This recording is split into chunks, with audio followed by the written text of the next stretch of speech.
তারপরে আমরা জনসংখ্যা রিলেটেড উপজাতি পোষণটা একটু পড়ে ফেলি। উপজাতি আমরা কি কি পড়েছি? চাকমা পড়েছি, মুরং, তারপরে খাসিয়া, মণিপুরি, এগুলো পড়েছিলাম। আজকে আমরা দুইটা পড়ার চেষ্টা করবো, একটা হচ্ছে গারো আর একটা হলো রাখাইন। গারোরা মঙ্গোলীয় বংশধর ছিলেন, তারা ময়মনসিংহ, জামালপুর, শেরপুর, নেত্রকোনা এগুলোতে বসবাস করতেন।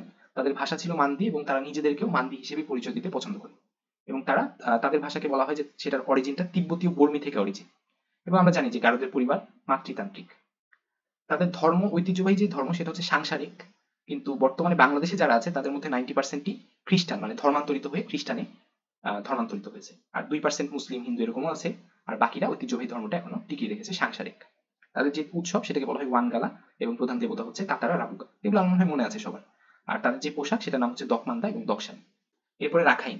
রাখাইনরা ইন্দো আর্য বংশধর, তাদের আদি নিবাস ছিল মায়ানমারে, পরিবার পিতৃতান্ত্রিক। তাদের ধর্ম আবার বৌদ্ধ।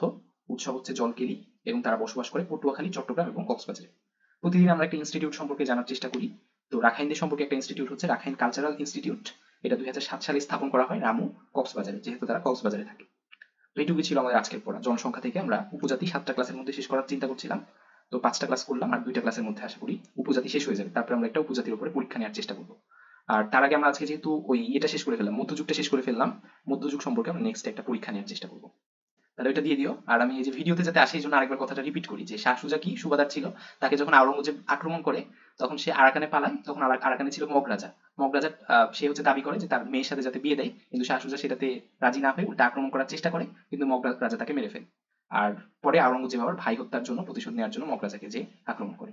আচ্ছা, তাহলে ঠিক আছে, আজকে মনে হয় এইটুকুই এন্ড করে দিতে পারি।